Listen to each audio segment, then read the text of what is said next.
मनोकामना माता यो मनोकामना आउँदाखेरिको एउटा रमाइलो कुरो छ। मनोकामनामा त आइन्छ अनि मनोकामनामा त मगर पुजारी छन्।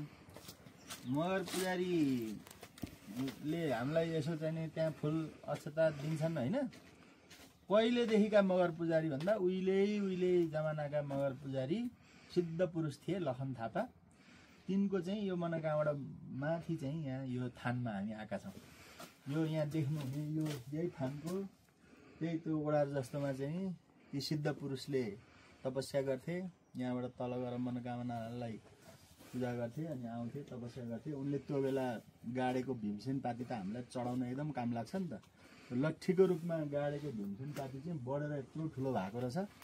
अब उनी मरेर गइसक्दाखेरि पनि यो जहिलेसम्म भीमसेन पाती यो बोट रहिरहन्छ तबसम्म मलाई जीवित ठान्नु भनेका रहेछन्। उनैका सन्तति दर सन्ततिले अहिले तल मन्दिरमा पुजारीको काम गर्छन्। अर्को रमाइलो के छ भने मनोकामना 100 जना आयो भने 5 जना मनोकामनामा माथिको बक्रेश्वर महादेव आउँछन्। बक्रेश्वर महादेवमा आउने 100 जना मध्ये 5 जना चाहिँ यहाँ आइपुग्छन्। यी फुत्रक्क माथि छ। यस्तो आफै बनेका सिद्ध पुरुषहरूका गाउँठाउँ गुफा चाहिँ घुम्नुपर्छ। अब हामी त घुमन्ते राइडर बाटो चाहिँ हुनुपर्छ। हामी त आइपुगिहाल्यौँ। अलिअलि अप्ठ्यारो चाहिँ रहेछ। तपाईहरु पनि आउनु होला। जय घुमन्ते राइडर्स।